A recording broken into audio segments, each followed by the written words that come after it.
हम भाई गदाधर भट्ट से मिलना चाहते हैं। वृंदावन से आए हैं। पूज्यपाद प्रातः स्मरणीय श्री जीव गोस्वामी जी ने उनको मूर्छित हो वृंदावन मूर्छित हो गए। वो लगा कि क्या हो गया इनको, कुछ उत्तर ही नहीं दिए, मूर्छा खड़े हैं। कोई आसपास, तब दूसरे लोग जब कुआं में जल लेने आए, वो भाई इनको क्या हो गया, तुम्हारे गांव में कोई गदाधर भट्ट जी रहते, उनके लिए हम बोले ये गदाधर भट्ट ही तो है जो मूर्छित हो गए। देखकर आश्चर्य, वृंदावन नाम सुनते ही हम वृंदावन से, यह है आश्रय। बोले वृंदावन का आश्रय कैसे लेना चाहिए? ऐसे जीवन है वृंदावन, प्राण है वृंदावन, सर्वस्व है वृंदावन। जैसे कोई प्रियतमा अपने माने हुए प्रीतम का चिंतन कर रही है और उसका संदेशा आ जाए कि तुम्हें उन्होंने बुलाया है, तो कैसा? आज तक हमने देखा नहीं, केवल सुना और सुनकर उनको मान लिया और उनके लिए जीवन उनका संदेशा आया है। क्या हालत होगी उसकी, जिसने अपना जीवन समर्पित कर दिया है, जिसका प्रीतम है वृंदावन, जिसने वृंदावन से प्रेम किया है। हमारा सर्वस्व वृंदावन, प्राण वृंदावन, जीवन वृंदावन। हम वृंदावन से आए हैं संदेशा लेके, सुनते ही मूर्छित हो गए। जब ये पता चला कि यही श्री गदाधर भट्ट जी है, तब उनका वो जो पत्र पढ़ करके आश्चर्य हुआ था, वो बात चली गई कि जो इतना वृंदावन का प्रेमी है, इतना गाढ़ आश्रय है, उनके लिए ऐसा प्रेम दुर्लभ नहीं है।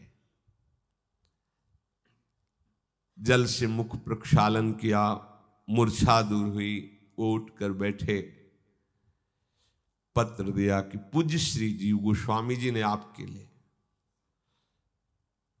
बार बार हृदय को संभाल रहे हैं कि वृंदावन का प्रेमी अपनी स्मृति में मेरे को लाया। मेरी ये केवल लाडली जी की कृपा, ये धाम की कृपा। वृंदावन के रसिकों का चित्त कोई धर्मशाला थोड़ी है कि आपका चिंतन हो जाए, आपके विषय में वो सोचे। नहीं नहीं, वो श्री जी का निज घर है, उसमें इतनी फुर्सत नहीं है वहां कि तुम्हारा चिंतन हो। अगर होता है तो केवल लाडली जू आप पर बरस रही इसलिए होता है। वो कोई धर्मशाला नहीं कि जो चिंतन आया आते रहे। जैसे आप हैं, अगर आपकी अनन्य निष्ठा जागृत नहीं हुई, अनन्य भाव, अनन्य प्रेम आराध्य देव में नहीं, तो देखो जहां है वहां स्वाभाविक चलता रहता है। स्वाभाविक प्रतिपल अनवरत चलता रहता है जब तक चेतना है। देख लीजिए, किसी व्यक्ति का, किसी वस्तु का, किसी स्थान का राग द्वेषात्मक चिंतन चलता रहता है, देख लो। ऐसे ही अनन्य भक्त का प्रियाजू का नाम, प्रियाजू का रूप, प्रियाजू की लीला, प्रियाजू का धाम, उनकी दिव्यता हर समय अनवरत निरंतर चलती रहती है। उसमें करता नहीं होता है। ये स्थिति की वो बुद्धिगत नहीं। जैसे आप ट्रेन में बैठे हो तो आप हर समय याद थोड़ी करो मुझे कहां जाना है, ओ कहां जाना है, आप बताते रहना मुझे कहां जाना है। वो बैठा है, याद, गाड़ी चल रही, यात्रा हो रही है, जाना कहां है याद भी नहीं कर रहा है, कहां जाना है ये भूल भी नहीं रहा है। वो रट थोड़ी रहा है कि मुझे मुगल सराय जाना है, ओ मुगल सराय जाना है, नहीं, जा रहा है, कहां जाना है याद भी नहीं कर रहा है और भूला भी नहीं है। ऐसी कुछ स्थिति होती है। वो भजन कर भी नहीं रहा है क्योंकि करता रह नहीं गया, तो हो क्या रहा है, अनवरत भजन हो रहा है। अब ये कैसे, ये स्थिति में होता है। पहले तो तुम्हें स्थिति लाने के लिए नाम श्वास दो बिलग चलत है, इनको भेद न मुंह को भावे। श्वास ही नाम, नाम ही श्वासा, नाम श्वास को भेद मिटावे। यहां तक आपका अधिकार है, मिटावे आप करो। फिर आगे रोम रोम और रग रग बोले, अब अधिकार खत्म। मैं करता गया, अब रोम रोम और रग रग बोले, तब कछ स्वाद नाम को पावे। इसी तन में वृंदावन, इसी तन में प्रियालाल की दिव्य लीला निरंतर अनवरत चलती रहती है। जिन उपासकों ने भेद मिटा दिया, नाम श्वास एक हो गया, नाम प्राणों में बस गया, हर नस नाड़ी बोल रही राधा राधा राधा, बस सुन रहा है वो। भगवत धाम से आए हुए संतजन और वहां के प्रेमी हमारे लिए पत्र लिखा, अशुभ प्रवाह हो रहा। कैसी भाव स्थिति हुई होगी। अपने प्यारे का पत्र, जिसको किसी से प्रेम हो, वास्तविक, भोग वासना जनित नहीं, देह भाव जनित नहीं, प्रेम हो, आसक्ति हो कि जिया ना जाए, जब उसका संदेश आता है तो वही जानता है कैसा लगता है। क्या दे दूं, निहाल हो जाता है हृदय का, एक एक रोम प्रफुल्लित होकर के, द्रवित होकर अपने आराध्य देव, अपने प्रीतम की तरफ।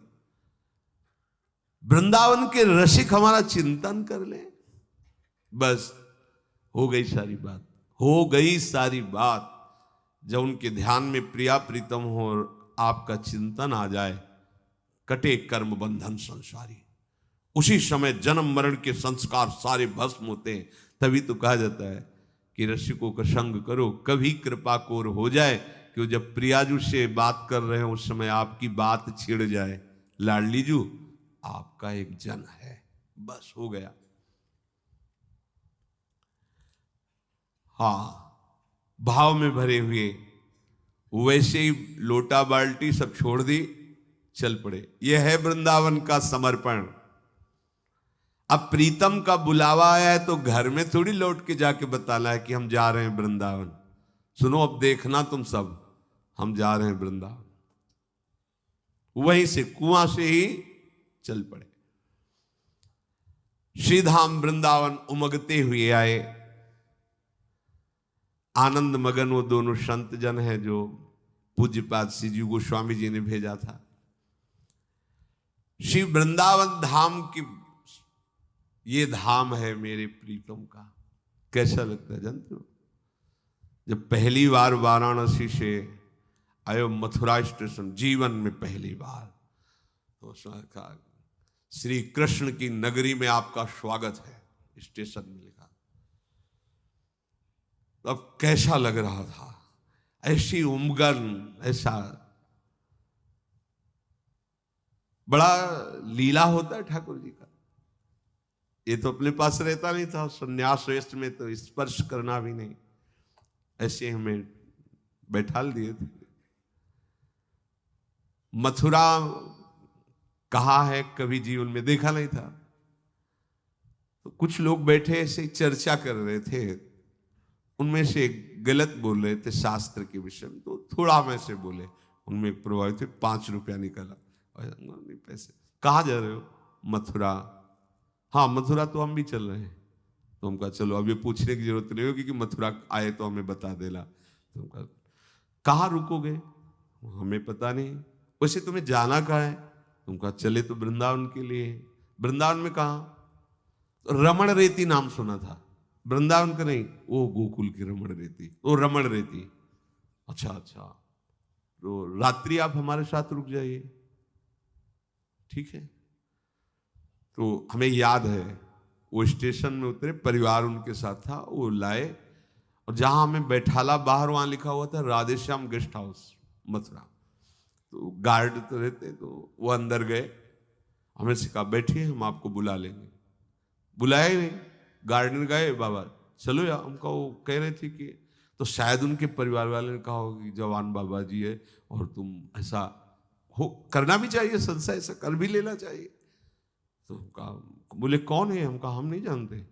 तो ऐसे कैसे तुम्हें इसमें रख लेंगे गेस्ट हाउस में? तो कहा वो कह रहे थे इसलिए हम यहाँ बैठ। बोले चलो। तो हम कहा जाए कहा, मतलब कुछ परिचय हो? तो कुछ नहीं बिल्कुल नहीं। बाहर निकले तो पान खाए, लोटा हाथ में ऐसे लिए हुए, जय श्री कृष्ण। अच्छा लगा, कोई कृष्ण तो बोल रहा है। रात्रि के समय 11 के लगभग हो, जय श्री कृष्ण। कहाँ से आए हो? ऐसा सौंदर्य था स्वरूप का, शिव स्वरूप, जटा, त्रिपुंड, लाल वेश, कमंडल हाथ में। कहाँ से आए हो बाबा? तो काशी से। बोले हाँ नजर आ रहा है काशी से आए। कहाँ रुकोगे? हमें पता नहीं, वो एक ऐसे ऐसे लाए थे यहाँ से। अरे हाँ बाबा, तो मैं द्वारिका का निजी पुजारी हूँ। अरे वो महल जैसा उनका घर था, ले गए। हम कहा अंदर तो नहीं जाएंगे, हम तो ये बाहर रखेंगे। हाँ बाहर में कितने प्रकार के भोग लाए घाटों घाटों में रहने वाले को, जब ये और मलाई ये वो इतने ढेर सारे वो चक पाया। बोले बाबा सो जाओ, सुबह जब प्रकाश होगा जहां कहोगे भेज देंगे। हम कहा नहीं, यहां से यमुना जी जाने का मार्ग बता दो। तो बोले सुबह यहीं से सब लोग जाते हैं यमुना जी। तो हम कहा हमारा नियम 2 बजे उठ जाए, हम यहां से निकल जाएंगे, आप हमें। यमुना जी पहुंचे, स्नान किया, फिर वहां से पूछा कि यहाँ दर्शन कहाँ? तो मथुरा जन्मभूमि, कुछ भक्तजन मथुरा जन्मभूमि जा रहे, वहां जे ही केशव देव जी को देखा। पहला दर्शन ललित त्रिभंगी श्री लालजू का, नहीं तो सदैव शिवलिंग का दर्शन और आराधन और अनन्यता भगवान शंकर की। जे ही देखा तो मतलब जैसे बहुत जन्म से बिछड़ा हुआ कोई, वैसा ना चिल्ला चिल्ला के रोना आया, क्योंकि पहली बार प्रभु का ये रूप देखा। और वो मतलब जब वो घसीटना चाहते ना तो कुछ उनकी लीला ही अलग होती है। अब बैठ गए, अब तो जब रोना शुरू है तो वह भक्त नगरी है, सब मथुरापुरी, बड़ी महिमा है शास्त्रों में। नित्य निष्दिन श्री हरि का वास श्याम सुंदर का बताया जाता है। मतलब महाप्रभु के अनुभव में डूबे हुए सेवक जी भी कह रहे हैं, मथुरा नित्य कृष्ण को वास, निष्दिन श्याम न छाणत पास, तास सकल लीला कही।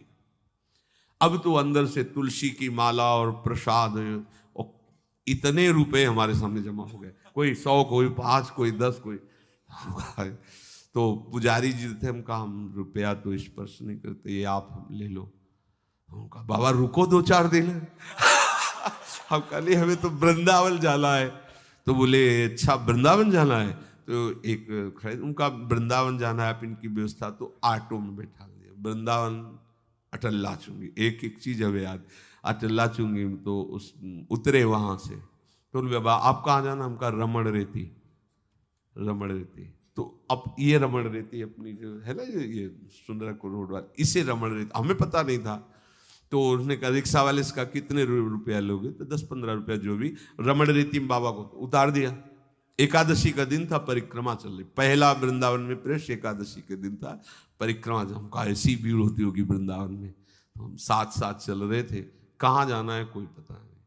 तो एक मौनी बाबा थे, पधार गए, बड़े अच्छे संत थे। तो हमारी तरफ देखे आए ऐसे, वो भी संन्यास वस्त्र में थे, मतलब बड़ा प्रियता दिखाती। वो हमें पता नहीं काशी से आए हैं। तो अच्छा श्याम सखा ले उसको बुलाया, कैसे तुम्हें बताएं कि कई दिन, मतलब ये जो प्रगट वृंदावन आप देख रहे हैं, कई दिन महादेव की कृपा से, मतलब कैसी दिव्यता, कैसा भाव। जब प्रभु के द्वारा आकर्षित किया जाता है तो ये पार्थिव दृश्य नहीं रहता, ये चिदानंद है, यही वृंदावन चिदानंद है। पहली दृष्टि में ही वृंदावन को श्री गदाधर भट्ट जी ने जो स्वरूप देखा, विकल हो गए। वृंदावन को वृंदावन के भाव से आना, कभी मनोरंजन और शहर भाव से मत आना। पूज्यपाद श्री निम्बारकाचार्य जी महाराज, श्री जी महाराज पहले जब आते तो गाड़ी से पहले उतर कर वृंदावन को प्रणाम करते, रजरानी माथे पे लगाते, फिर आगे बढ़ते। बहुत ये प्रियाजू का महल है, बहुत जितना तुम आदर करोगे, जितना भाव से देखोगे, उतने वृंदावन प्रकाशित हो जाएगा। यहाँ कोई स्त्री पुरुष नहीं रहते, ये सब बाह्य दृष्टि। यहाँ केवल सखियां हैं। बिना कृपा के आप मन से भी नहीं सोच सकते, तन से आने की तो बात जाने दो। आप हमारी लाडली जू के निज कृपा पात्र हैं, तभी आप आए हैं। ये मत सोचो कि हम पैसे से आए हैं। श्री राधिका कृपा बिन सबके, पर यही कि आप कृपा का आदर नहीं करते, आप पैसे का आदर करते हो, आप व्यवहार का आदर करते हो, आप परिचय का आदर करते हो। आप श्री जी की कृपा का अगर आदर करो तो आपको बात समझ में आ जाएगी। श्री गदाधर भट्ट जी को कितना सुख मिला होगा जब जीव गोस्वामी जी के दर्शन किए होंगे। ये सब महामहिम, मतलब प्रभु और इनमें कोई अंतर नहीं।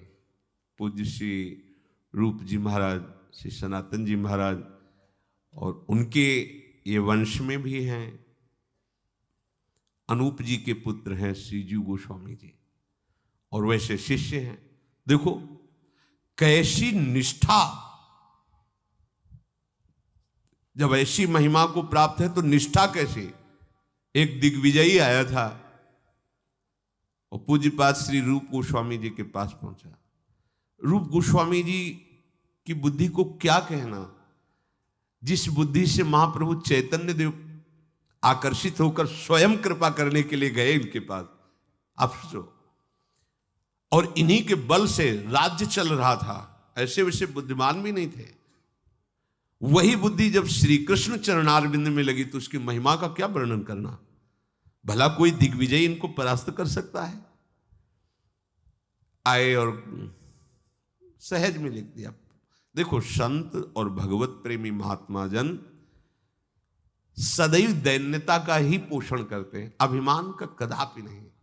अब कोई ना समझ पाए उनकी दैन्यता को और अभिमान करके उनको परास्त माने तो उसकी बुद्धि की लघुता है। संत जन तो सदैव दैन्यता का, क्योंकि हमारी प्यारे जू को दैन्यता प्रिय है तो स्वाभाविक आ जाती, बनावटी नहीं, स्वाभाविक होती है दैन्यता। उन्होंने अपनी पराजय के दस्तखत कर दिए और बड़े गर्व से कि रूप गोस्वामी जी को हमने परास्त कर दिया। तो पूज्य श्री जीव गोस्वामी जी आ रहे थे यमुना स्नान करके, जब उन्होंने, तो आप हमारे गुरु जी को परास्त करने की बात करते हैं, कैसी तुम्हारी धूर्त बुद्धि है कि इतने बड़े महापुरुष को तुम परास्तिक शब्द से प्रयोग कर रहे हो। अरे मैं उनका तुच्छ सेवक हूं, बैठ, जितना तो शास्त्र स्वाध्याय, जितना व्याकरण सब बैठ हमारे सामने, एक क्षण में मुंह बंद करवा दे, चल। जीव गोस्वामी जी ने उसके अभिमान को धूल धूसे, क्योंकि गुरु कृपा पात्र में स्वाभाविक वो सामर्थ्य होती है। जब गए और रूप जी को पता चला कि ये उस विद्वान को परास्त करके आ रहे हैं, तब का ऐसा क्यों किया। उनका प्रभु आपकी प्रति पराजय शब्द मुझे बर्दाश्त नहीं हुआ। तुमने महाप्रभु की बात नहीं समझी, तुमने हमारी बात नहीं समझी, तो तुम हमारे शिष्य कैसे हुए। महाप्रभु के तृणादपि सुनीचेन, तुमने कैसे उसको परास्त कर दिया। तृणादपि सुनीचेन, तुम उससे नीचा नहीं बन सकते थे। हमारे हृदय में क्या, इसको सुख मिलेगा। ये फूल गया ना, मैं जीत गया, बस ये सुखी हुआ ना, क्या चला गया। तुमने उसको परास्त कर दिया, जाओ हम तुम्हारा त्याग करते हैं। बोलो क्या अपराध था, कोई अपराध था, कोई अपराध नहीं। ऐसा प्रत्येक शिष्य को करना चाहिए। अपने गुरु की निंदा, अपने गुरु की अवहेलना, अपने गुरु की लघुता की बात सुनकर तुम उसके साथ बैठ जाओ, ऐसा कैसे हो सकता है। जीवन गुरुदेव को समर्पित, शब्द नहीं। अब वो जब गुरु ने कह दिया कि हम तुम्हारा त्याग करते, तो फिर जीवन क्या रह गया, बहुत उदास। जब विशेष भूख लगती तो आटा मांगकर घोर कर पेड़ ले दो, उदर फूल गए। अब आटा पचाने की थोड़ी एक बार दो बार, जब भूख लगे तब आटा मांग के पानी से घोर के बीमार पड़े। तो एक जगह भिक्षा मांगने पूज्य श्री सनातन गोस्वामी जी गए, आवाज लगाई तो थोड़ा विलम्ब, अरे माई दे दे, विलम्ब हो रहा है। तो बोले तेरे से तो अच्छा मेरा बाबा है जो आता है आटा घोर के पीता है, अब कुछ दिन से आ नहीं रहा।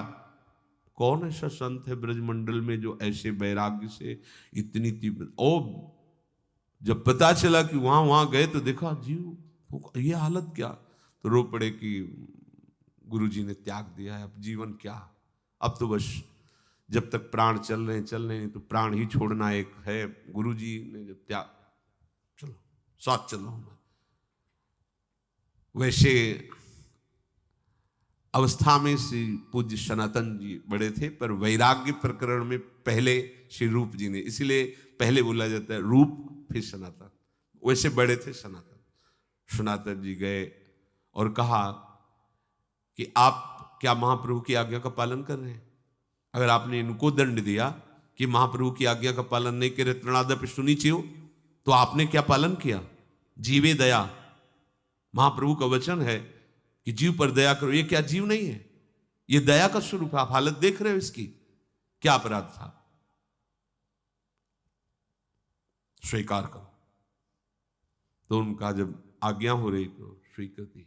कैसा समर्पण, कैसा समर्पण, दोनों बातों में देखो, कैसा समर्पण।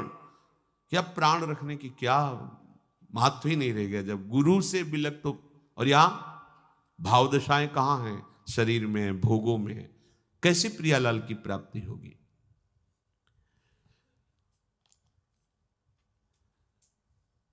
बड़ा सुख मिला जीव गोस्वामी से मिलकर के। प्रियालाल के प्रेम रस की बातें हुई। हरिराम व्यास जी अद्भुत विद्वान, पर जब महाप्रभु से मिले तब उनको लगा कि अभी तक हमारी पढ़ाई जितनी थी सब अधूरी रही। और प्रियालाल ऐसे ही जो प्रेम रंग चढ़ा हुआ था उसमें और गाढ़ प्रेम रंग की अब लगने लगा कि इनके आगे जब हम महापुरुषों से, तो फिर लगता है अपनी भक्ति, अपना ज्ञान, अपना प्रेम बहुत लघु लगता है। कैसे प्रेम में मत वाले श्री श्यामा श्याम के हैं। जब तक भगवद स्मृति का तार नहीं बनता तब तक प्रियालाल के चिंतन में, प्रियालाल की भक्ति में क्या सुख है ये आप अनुभव नहीं कर पाएंगे। सारा का सारा परमार्थ अखंड चिंतन में है और इस पर कोई ध्यान नहीं देता। चिल्ला चिल्ला के हार रहे। जब पूछो कहां हो, अरे हो कहां तुम? ठिकाने पे तुम नहीं रहते, क्रिया कर रहे हो तो आपका आंतरिक चिंतन चलना चाहिए। और जब निष्क्रिय बैठे हो तब तो चिंतन चलना ही चाहिए।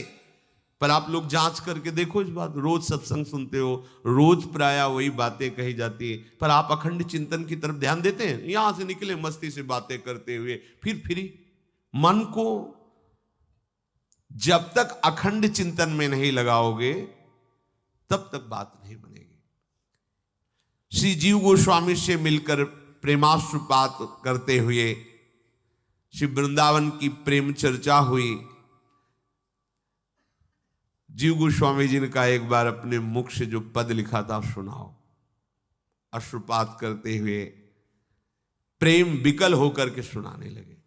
जब उनकी वाणी सुनी, इतना आकर्षण श्री कृष्ण प्रेम का, तो उन्होंने कहा अब तुम्हें हम सेवा देते हैं, तुम रोज भगवत चर्चा सुनाओगे वृंदावन वासियों को, रोज श्री कृष्ण चर्चा सुनाओगे, क्योंकि तुम्हारी वाणी में हमने श्री कृष्ण का कृपा अमृत देखा है। तुम्हारी वाणी ऐसी कि जो सुनेगा वो निश्चित कृष्ण भक्ति से युक्त हो जाएगा, निश्चित विषयों से वैराग्य हो जाएगा। जब गुरुजन आदेश करते हैं ना तो और रंग आ जाता है। बिना गुरुजनों के आदेश के कोई भी अनुष्ठान नहीं करना चाहिए कि हम अमुक अनुष्ठान या अमुक कथा या अमुक शिष्य बना, कुछ भी लोग कल्याण की बात, हर बात उनकी, अगर उनकी आज्ञा है कि कथा कहो तो तुम्हें कोई भ्रष्ट नहीं कर सकता। तुम्हारी कथा का रंग ऐसा होगा कि श्री कृष्ण प्रेम रंग चढ़े। जाओ लोक कल्याण के लिए शिष्य बनाओ और मंगल में भगवान का इसमें कोई बाधा नहीं पहुंचा सकता। वो गुरु आज्ञा होनी चाहिए। मनमानी तो ये ऐसे हाइलोजन की तरह प्रकाश यश बढ़ता है फिर नष्ट हो जाता है, लेकिन जो गुरु कृपा प्रसाद तो वो लोक लोकांतर में कल्प कल्पांतर तक चलता ही रहता है।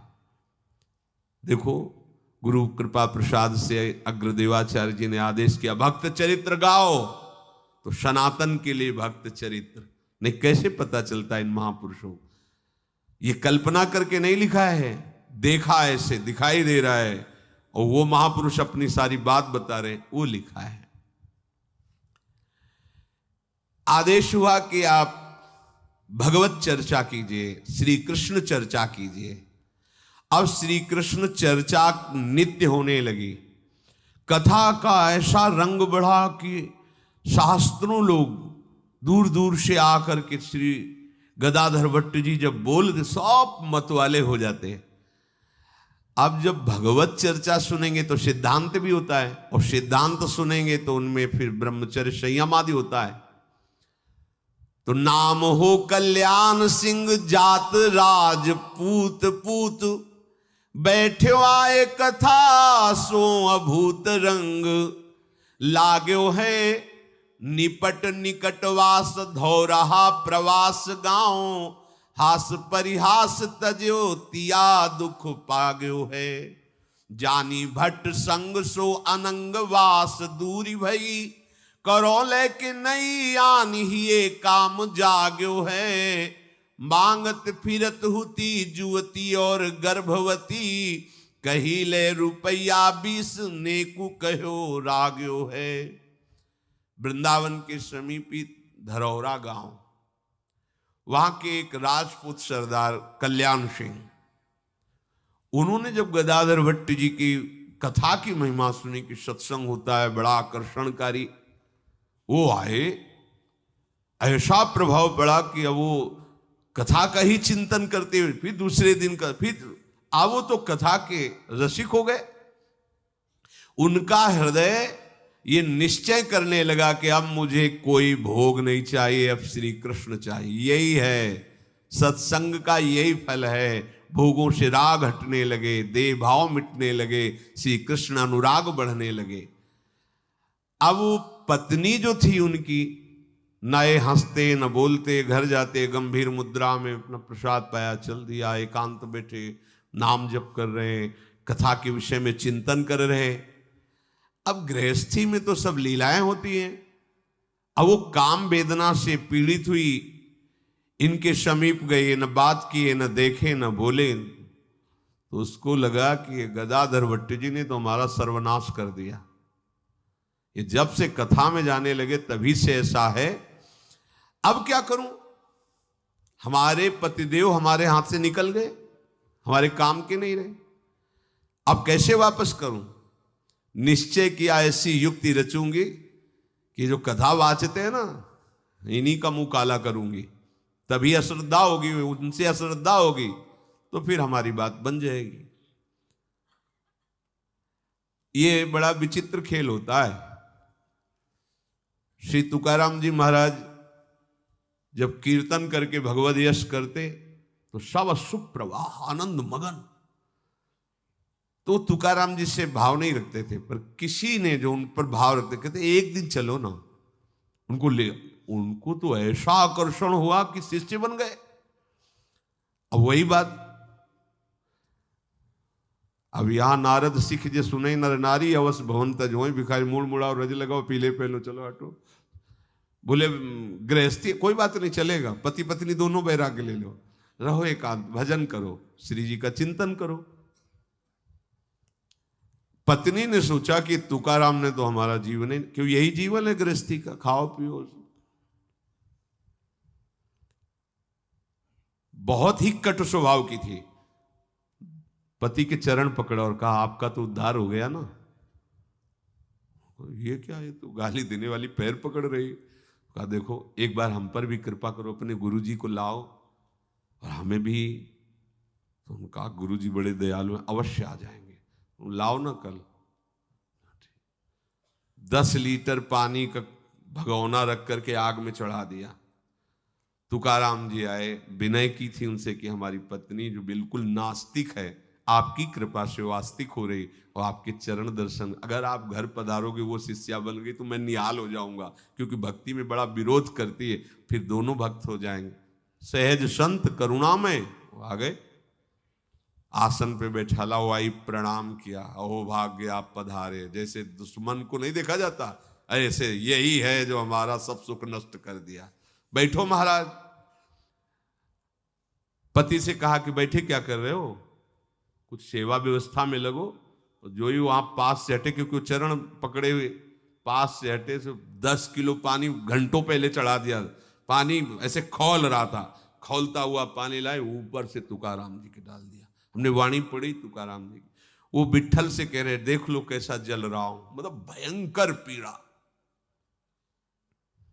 ये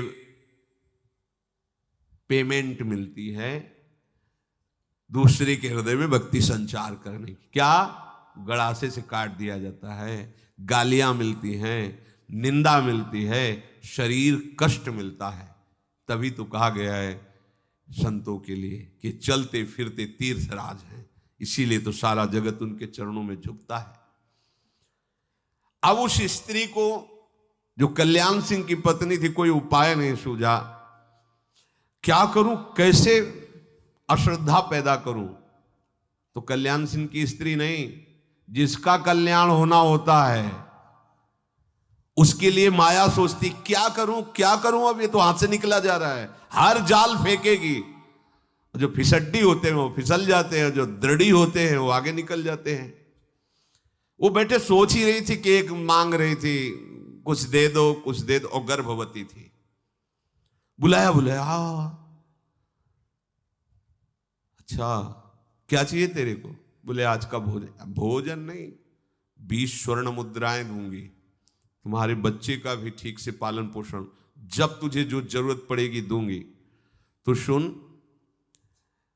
जो मैं कहूं वो करेगी। अरे उनका 20 स्वर्ण मुद्राएं और रोज भोजन और व्यवस्था, तुम जो कहो कहो, तो हम जो कहो। वो भीख मांगने वाले वो कोई। कल्याण सिंह जी की स्त्री के मन में निश्चय हुआ था कि जब तक कथावाचक के प्रति अश्रद्धा नहीं होगी तब तक हमारी बात नहीं बनेगी। ध्यान रखना, कल्याण के मार्ग में ये जो बाधा पहुंचाने वाली वृत्ति है, वो सबसे पहला हम चीख चीख के कहते तुम्हारा कनेक्शन काटेगी। अगर हरि गुरु से संबंध बना हुआ है तो त्रिभुवन में कोई बाल बांका नहीं कर सकता। और जब बुरी दशा आने के पहले बुद्धि बदली जाती है, कनेक्शन काटा जाता है। आप रौंदे की माया फिर देख लेना, तभी कहते गया गया गया, उसको लगता गया क्या, तुमसे मतलब ही नहीं। राधा नाम सुधा रसम का त्याग करके जो कुछ घंटों में मलमूत्र बन जाता है, उन रसेंद्री की तुष्टि के लिए, इस शरीर के पोषण के लिए, मोह के पोषण के लिए प्रियालाल के भाव को त्याग कर रहे हो, प्रियालाल के मार्ग को छोड़ रहे हो। ये माया की चाल नहीं तुम्हारी समझ में आई, पर समझे तब ना, जहां से प्रकाश आ रहा वहां तो तुमने पर्दा कर दिया, तो अंधकार में वो लूट लेगी, तुम जान ही नहीं पाओगे। साधो जग में कामिनी ऐसी रे, राजा रंक सबन के घर में बाघिन हुए के पैसी रे, बस्ती छाण करे बनवासा चावत सूखे पातरे, दांव परे तिनहू को मारे दे छाती में लात रे। ज्ञानी गुनी सूर और पंडित ये तो सर्व सयाने रे, सूदे होए परे फांसी में तिरिया हाथ बिकाने रे। 3 लोक में को न छाड़ा देई दाढ़ तर मारा रे, हरिदास हर सुमिरन लागे तो भगवान उबारा रे। निरंतर भजन करने वाले को ये माया फांस नहीं सकती, नहीं तो भाई बड़े बड़ों की जटाओं से अपने चरण साफ करवाए, वो माया है भगवान की। बहुत विचित्र है, मतलब बस त्राहिमाम केवल हरि मामे वे प्रपद्यन्ते माया में ताम तरन्ति ते। जब काम का प्रबल वेग होता है तो लगता है भगवान तो आगे मिल ही जाएंगे भजन करने पर ये दुर्लभ बात थोड़ी मिलेगी। हमारे भाग्य खुल गए, उल्टा विचार। और जो चतुर उपासक होता है समझ रहा है माया ने प्रश्न उपस्थित किया है, मुझे सही उत्तर देना है, तब तो हमारे आगे की भूमिका बनेगी, पर वहां बात ही नहीं समझ में आती।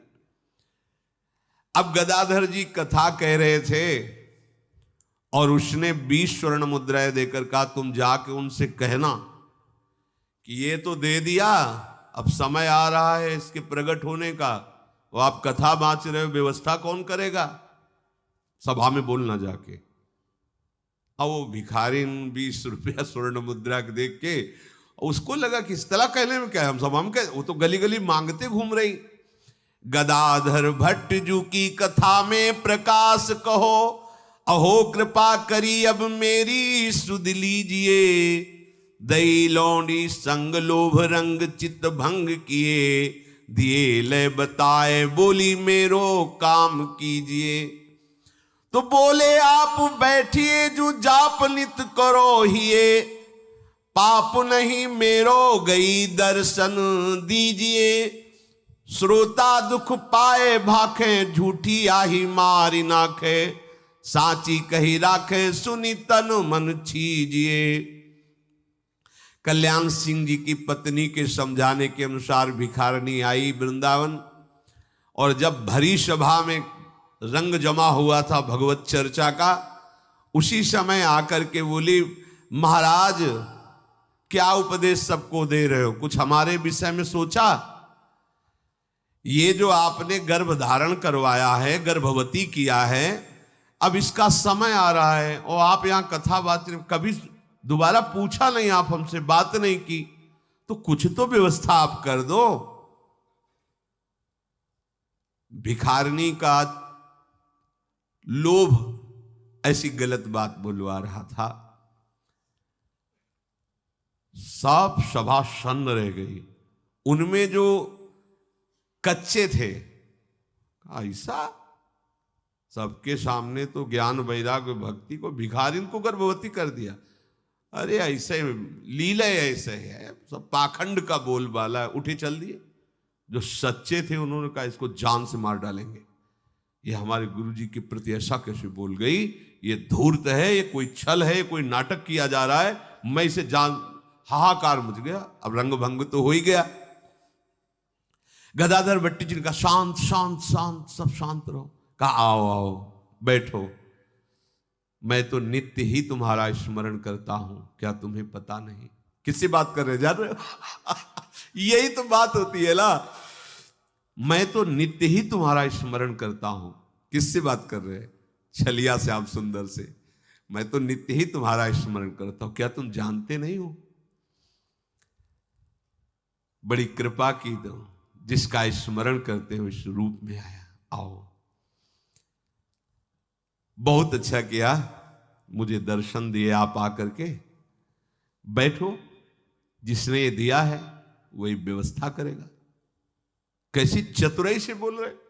अभी भक्ति की, जिसने ये दिया है वही व्यवस्था करेगा। और मैं तो रोज तुम्हारा स्मरण करता था।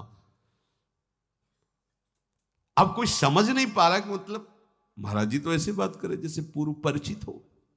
क्या कुछ है क्या चक्कर? बड़ा विचित्र है माया के। यही ऐसे पॉइंट हैं जिनमें बड़े बड़ों को फिसला दिया जाता है। यही ऐसे पॉइंट हैं जहां से भगवान की भक्ति जनित जो प्रकाश हो रहा है उसमें अंधकार फैलाने का माया, ये उसके अमोघ बाण हैं। भगवत कृपा से व्यर्थ हो जाए तो हो जाए, नहीं तो अमोघ बाण है। एक बाण मारा, पूरा का पूरा यश धूल धूसरित कर दिया। श्रोताओं के मन में बड़ा ही अंदर दुख हो रहा है। शांत शांत कह के बैठाल तो दिया, पर कहने लगे मेरा हृदय अब भी कह रहा है कोई छल किया जा रहा है, ये कोई नाटक किया जा रहा है। पर ये महाराज ऐसा कैसे बोल रहे हैं कि मैं तुम्हारा स्मरण करता था, जिसने दिया है, मतलब जिसने दिया वही पालन करेगा। तुम बैठो ना। मतलब अगर मेरे प्रति संबोधन कर रही थी कि आपने तो दिया, तो अब कह क्या रहे, जिसने दिया वही पालन कर। तो लोगों क्या ले रहे कि बात सत्य है ना, मिल रही ना बात। कोई कोई कहता कि ये सत्य कह रहे, क्योंकि महाराज भी बोल रहे हैं। जो समर्पित चित्त के थे वो चिल्ला चिल्ला के रोने लगे कि मैं अपने प्राण दे दूंगा, लेकिन ये बात बर्दाश्त नहीं कर सकता। अब हाहाकार मच गया पूरी कथा में। उस भिखारिनी की बात सुनकर सबने ये निश्चय किया जो वहां बैठे हुए थे कि या तो हम अपने प्राण त्यागें या इसके प्राण लें। क्योंकि जो मुझे रोज भगवत चर्चा में ऐसा रस देकर उन्मत्त कर रहा है, जिनकी वाणी में ऐसा रस है, अगर वो विषय सेवन करते होते तो ऐसा कैसे हो सकता है? इसका मतलब ये छल किया जा रहा है। और सब श्रोता मना रहे हैं कि या तो अभी मेरे प्राण निकल जाएं या मुझे आदेश दिया जाए तो मैं इसे मार दूं। फाट जाए भूमि तो समाये जाए, श्रोता कहें बहे दृग नीर हुए अधीर सुधि गई है। राधिका वल्लभ दास प्रगट प्रकाश भास, भयो दुख रास सुनि सो बुलाए लई है। साच कही दीजय नहीं अभी जीव लीजय, डर सवे कही दियो सुख लियो संज्ञा लई है। काड़ी तरवार तिया मारी बे कल्याण गयो, दयो पर बोध हमें करी दया नहीं है।